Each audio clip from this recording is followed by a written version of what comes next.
Live from the Las Vegas Strip studio in scintillating Las Vegas, Nevada, it's Bettor Center Live. I'm your host, Brad Stein. You can watch us daily, 9 a.m. Pacific Standard Time during the week. We do it 7 a.m. on Saturdays, hosted by Louie Diamond the and on Sundays, usually me at 8 a.m. PST right here on bettorcenter.com. Also, check out YouTube at Louie Diamond and Facebook. What a show we have for you today. We are talking wild card weekend NFL playoffs. And you know what?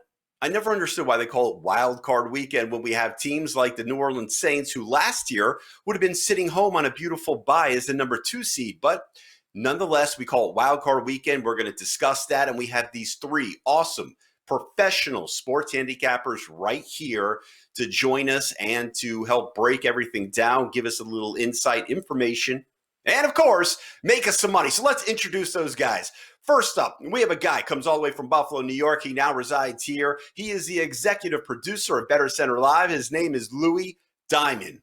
How are you today? Fantastic, Brad. Getting ready for a big NFL weekend. I think we got some good stuff in store for you here today. Looking forward to it. Louie, are you rooting against the Buffalo Bills? Nah, I'm done putting my heart into it, is what it really is. And all I can say is, Josh Allen, he's a tough guy not to like. I mean, it doesn't matter. I mean, he's just he's doing things all over the place. I can't help but root for him. So but I can't help but root for Frank Reich either, man. He's going back home. If this stadium would be filled, it would be a really emotional game for Frank Reich to go home, because Frank Reich is loved very much in Buffalo, and rightfully so. So it's pretty exciting, actually. And I'm not sure if I want to lay the points, but boy, the Bills are blowing them people out. We'll talk about it in a little bit. We'll talk about the 1 second little tease over there. Let's introduce our second, I would say, contestant, but it's not our sports handicapper, Paul Bovi. Welcome back to the show. It's been quite some time. What is this, the dating game? Our second contestant.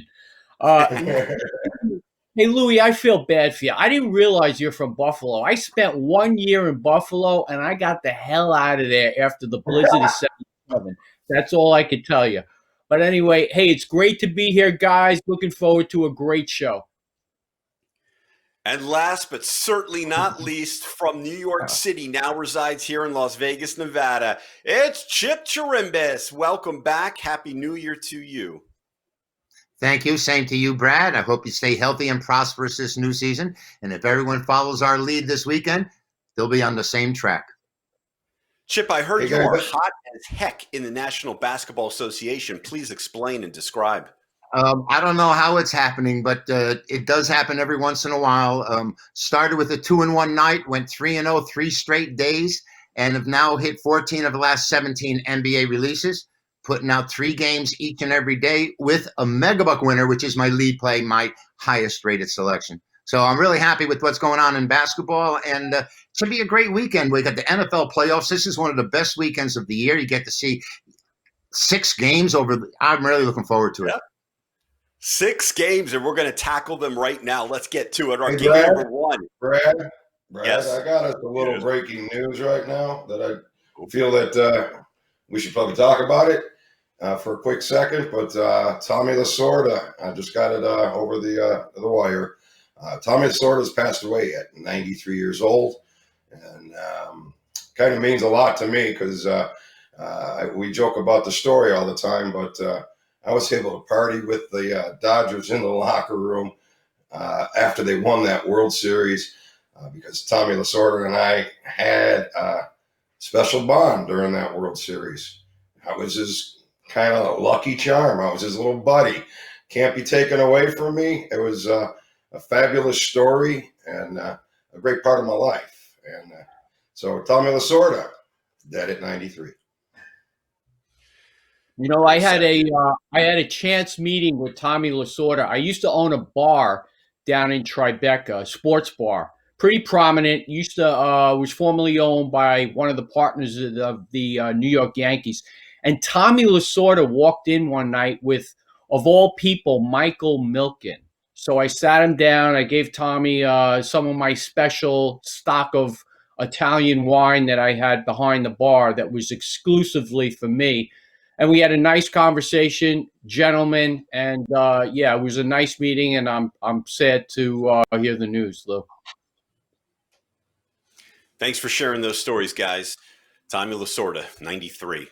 All right, we'll move to it is now the wild card weekend. The first game, our game number 1, it's the Indianapolis Colts at the Buffalo Bills. This game opened up with a 51.5 over under. It's currently at 51, so it didn't move.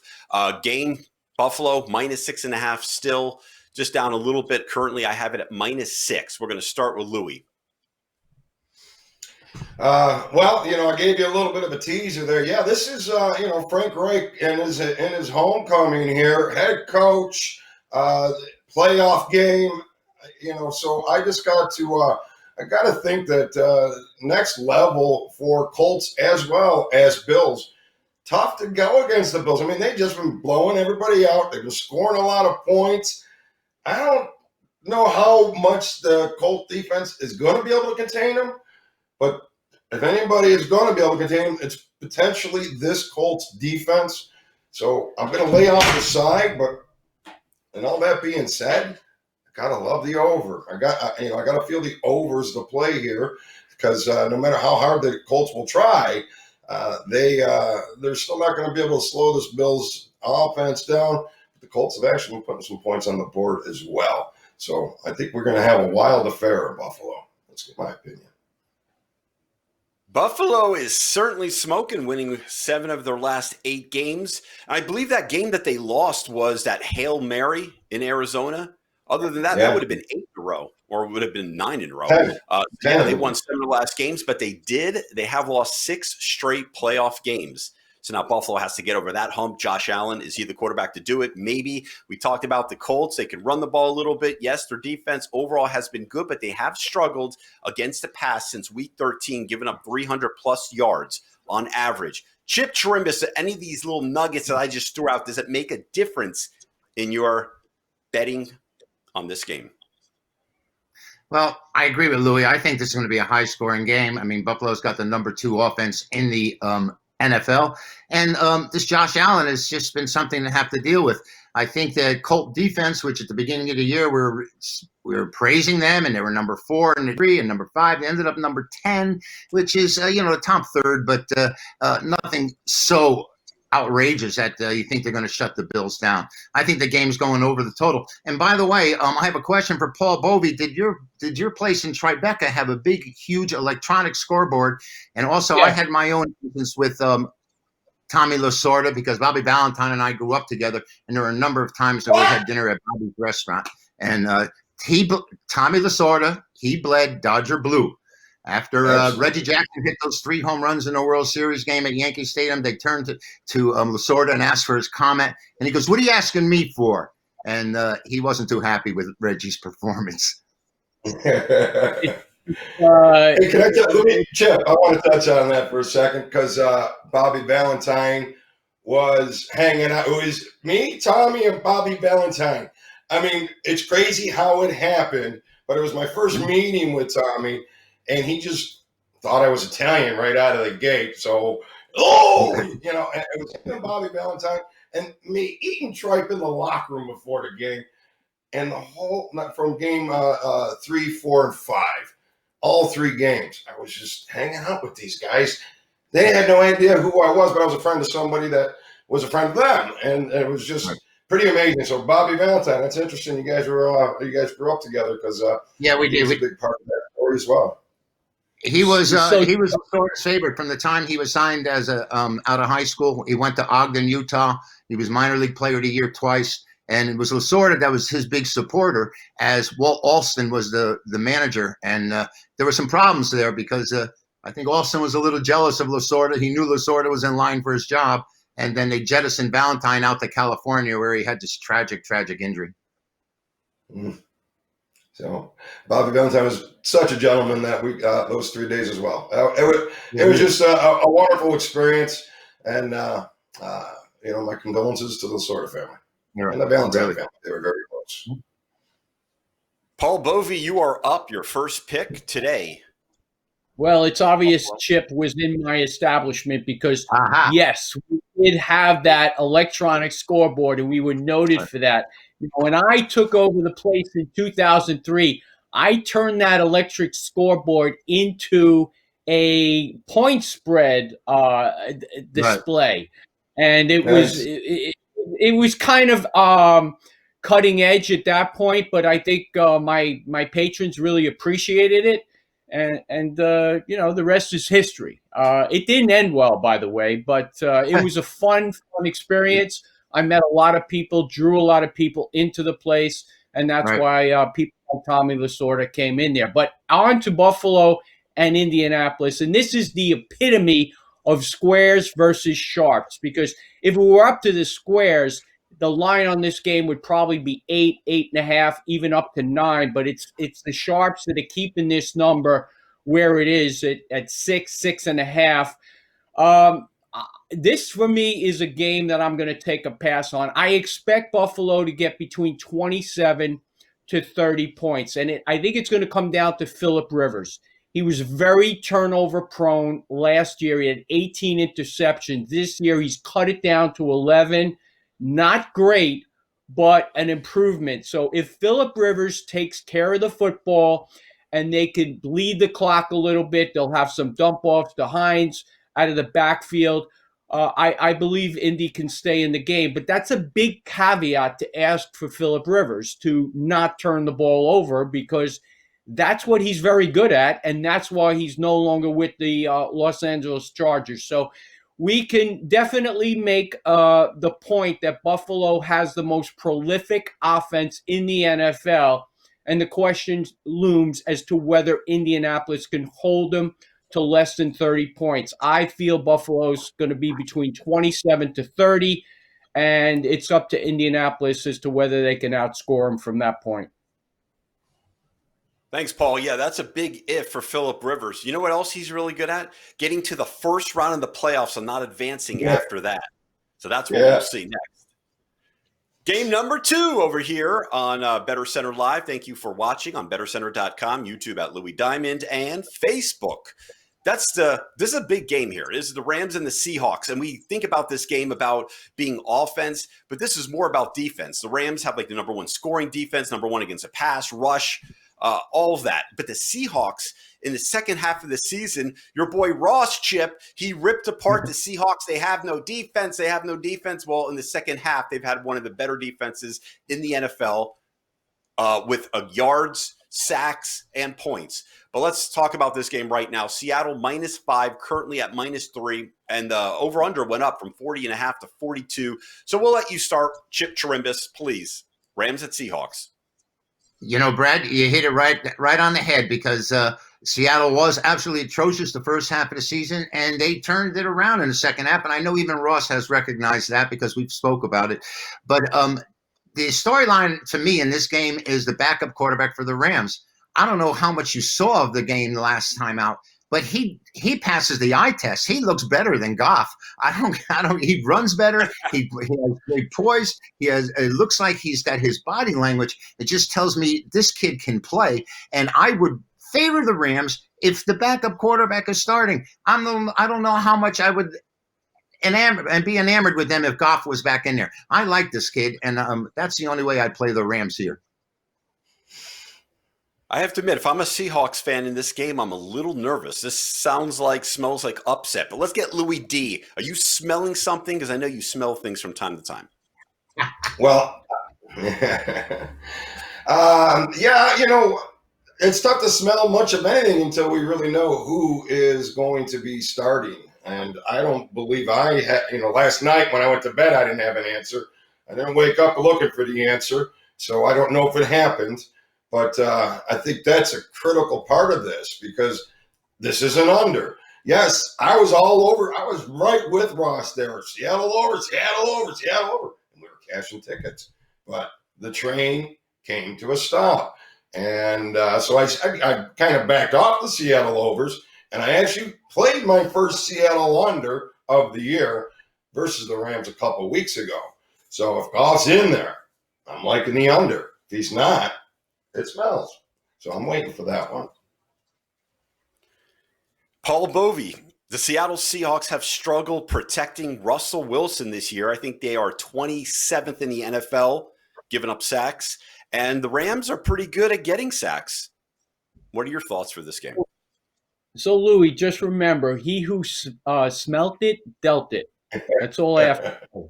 Anyway, on to the Rams and the Seahawks. Russell Wilson, well, let me put it to you this way. This is a tale of two teams because early on, as was mentioned, their defense was atrocious. They were breaking records in terms of futility against the pass, and they've tightened up the defense. But on the other side, Russell Wilson has really struggled the last 7 or 8 weeks. I think the top output in terms of yardage, 268 yards, and he's had several games where he's actually been under 200 of late. So they're just not moving the football. They're getting it done on defense. Now they have some questions on their defense. It looks like Jamal Adams will play. He sustained a shoulder injury on Sunday, and that's going to be key for them. But there's also now a question of whether Shaquille Griffin will play. I don't have a lot of confidence in this game. I personally would rather see Jared Goff in there for his experience. I'm not sold on a guy from Wake Forest who played one game. And incidentally, I did have the Rams on Sunday and the under. But I think you throw a guy like Wolford in against Pete Carroll and that defense, and they will wreak havoc with him. So I want Goff in there more for the experience than the talent, which I think will be crucial in this game.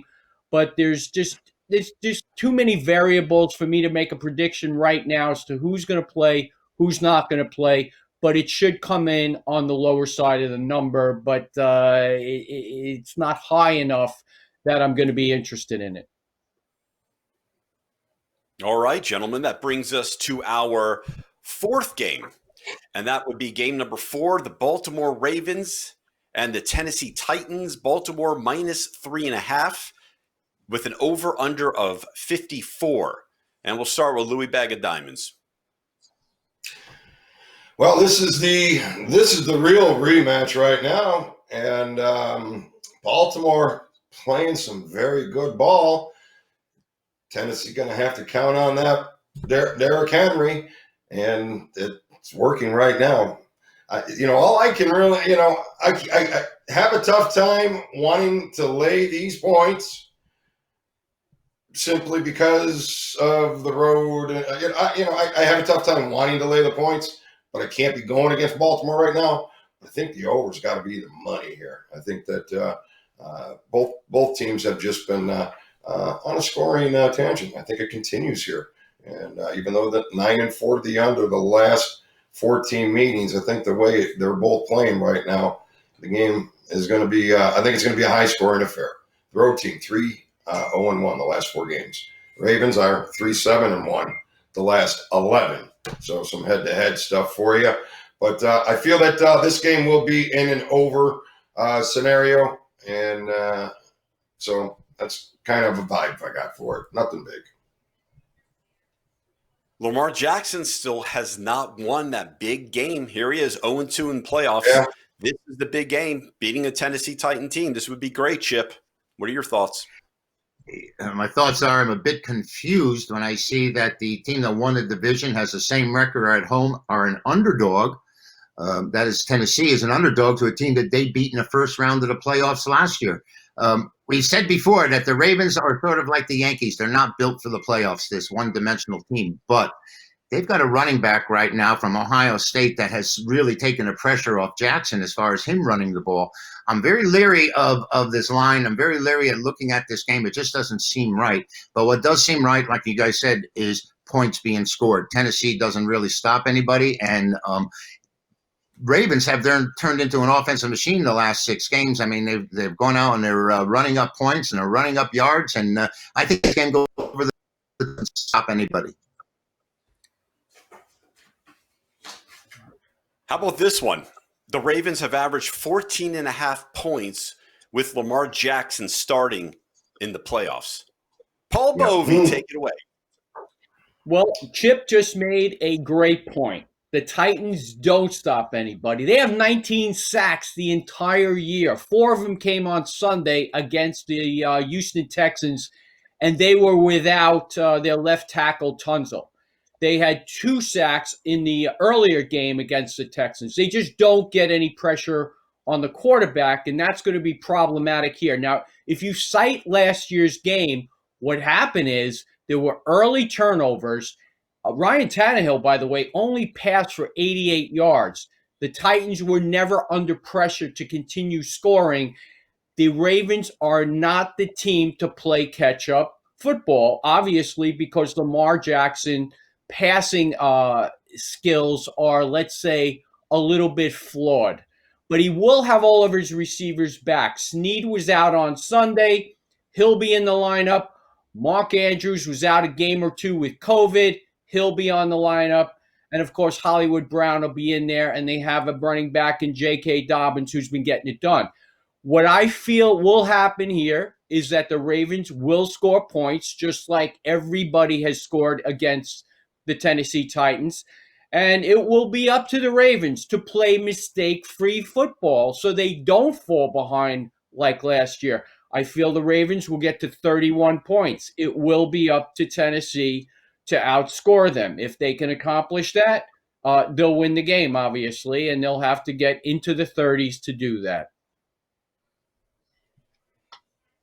Thank you, Paul. We move to game number 5. That would be the Chicago Bears at the New Orleans Saints. Yes, we know who they are. This game opened up Saints -8, which is moving a little bit, going up to -10 with an over-under of 47. Bears and Saints, Chip. Boy, it's tough to take these Bears. It really is. Last week they fell flat. They didn't actually fall flat against Green Bay. They played a pretty good game, and they were pretty competitive until the very end when they surrendered. 10 points, a lot of points in the playoffs.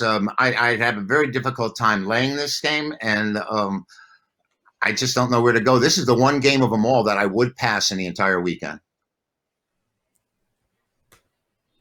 Louie, would this be the biggest upset if the Bears beat the Saints on the road? I think it'd be a pretty impressive upset. It would be pretty impressive. I don't see it really happening, but I'm kind of with Chip. I think it's a tough betting game. Laying a lot of points, but I'm just really happy Cusimano's not here, so we got to listen to his garbage. Thank God they made the playoffs. Bears made the playoffs, Cusimano. What are you doing? So no, I don't have. I have a tough time with this game. I'll be leaving it alone as well. All right, Bovi, come on, over under for round 47. Something's got to be intriguing, right? The over and under. I'm not dealing with the over and under on this game because I'm not going to count on Mitch Trubisky, and I'm going to give the guy a lot of credit because coming into that Packer game, in the prior 4, he had thrown 7 touchdown passes. I think he had 2 interceptions. He had a key fumble in the early game against Detroit, but by and large, he played well. The problem with Chicago is they were playing in those 4 weeks, they were playing garbage defenses in the Lions, who were depleted in their secondary, the Texans, who haven't been stopping anybody since Bradley Roby went out of the lineup, the Jaguars and Minnesota Vikings without Kendricks. So they run into a decent stop unit in Green Bay with solid corners in King and Alexander, and they get basically shut down, and Trubisky goes back down to earth. And now they're facing another solid stop unit in the New Orleans Saints, who are getting back their main receiver, Michael Thomas. This is going to end up being a blowout. There's no way the Chicago Bears are going to beat the New Orleans Saints, who are on a mission to get the Super Bowl win that they could have gotten a couple years ago when they were jobbed by Bill Vinovich and crew with that non-interference call. So look for a blowout here as the Saints pull away and win comfortably en route to getting to the NFC Championship game. Oh, I like I'm the sold. prediction of blowout. I mean, it does seem like it's going that way, right? If the Bears struggled at home against Green Bay, which has a solid defense, now they're going on the road in the Superdome against the Saints, who have a really good defense. Trubisky does not throw the ball deep because all they want to do is throw underneath, because every time he's pressured, he gets in trouble. It's not his forte going against pressure. Did anyone else have anything else to say about this game before we move to game number 6? Well, I'm sold on Paul right there. Yeah, I mean he pretty much bottled that up really nice. So I'll at least be on the teaser side of that. But I hate laying the double digits. But I guess if this is the biggest match of the week, should be it. So if there's supposed to be a blowout on paper, that's the one, not the next one you're going to talk about. Well, according to our Paul Bovi, this would be the biggest upset if Mitchell Trubisky, Matt Nagy, and the Chicago Bears can upset the New Orleans Saints. We'll see, with a 40-plus-year-old quarterback in Drew Brees. That brings us to game number 6, the last and finale, the final game of Wild Card Weekend here in the National Football League. It's the Cleveland Browns traveling to Pittsburgh without their head coach, Kevin Stefanski, who is sick with COVID-19. Game opened up at 46.5 with an over-under, which is now currently at 47. -4 Steelers. Now it's -6. It's slowly going up as they know that coach is not there. And Baker Mayfield, also one of the best offensive linemen I believe that Cleveland has, is also not playing. So that could be doomsday for the Cleveland Browns. But let's get the thoughts of the Chipster because he knows more. Go ahead, Chip.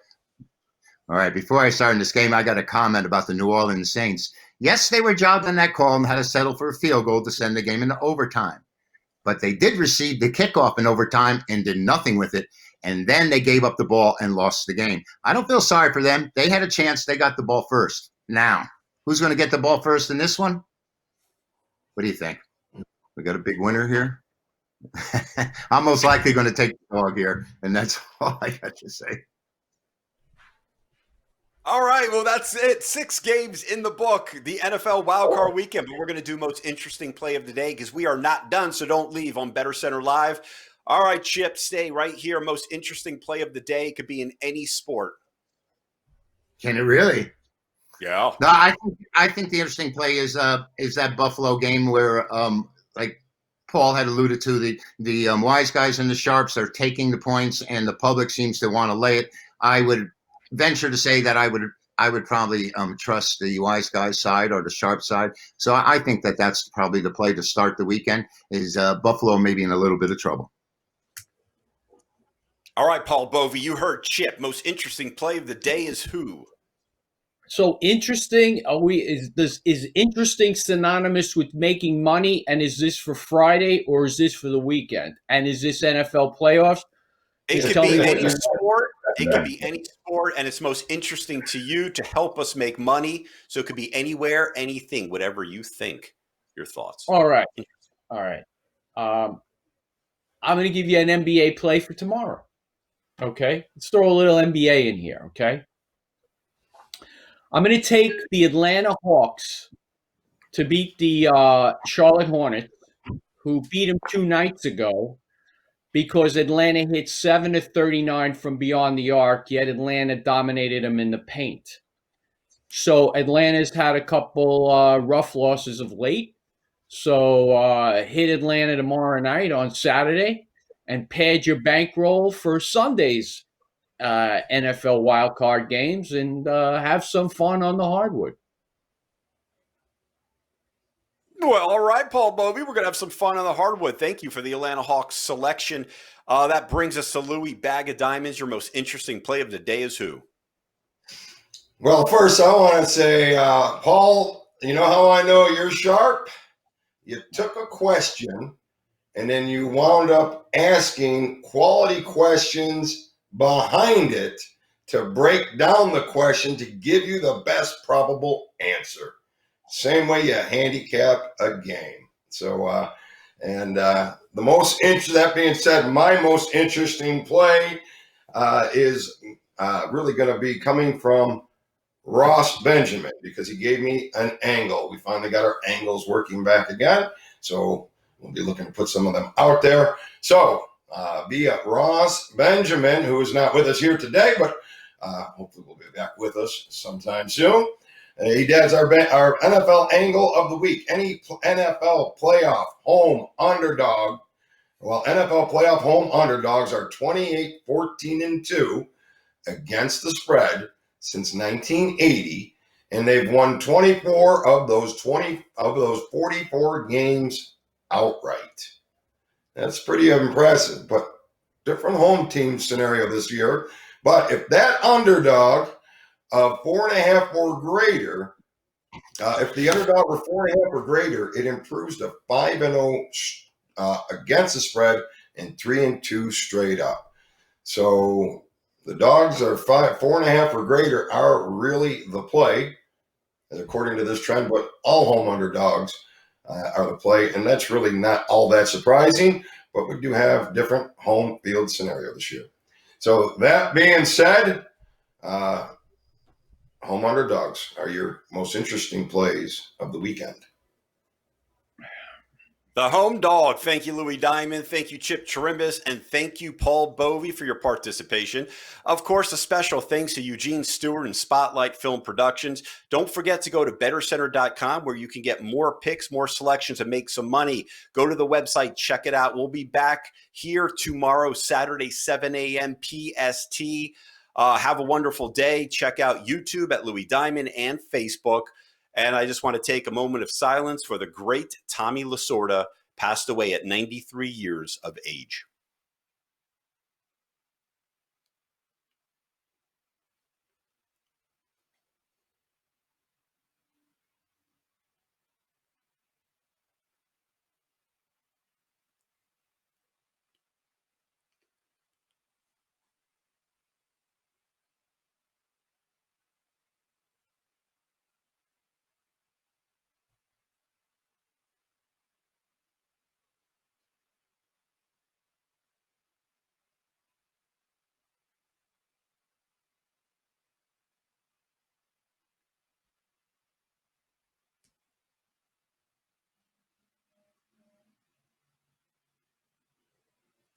Thank you. Have a great day. We'll see you tomorrow.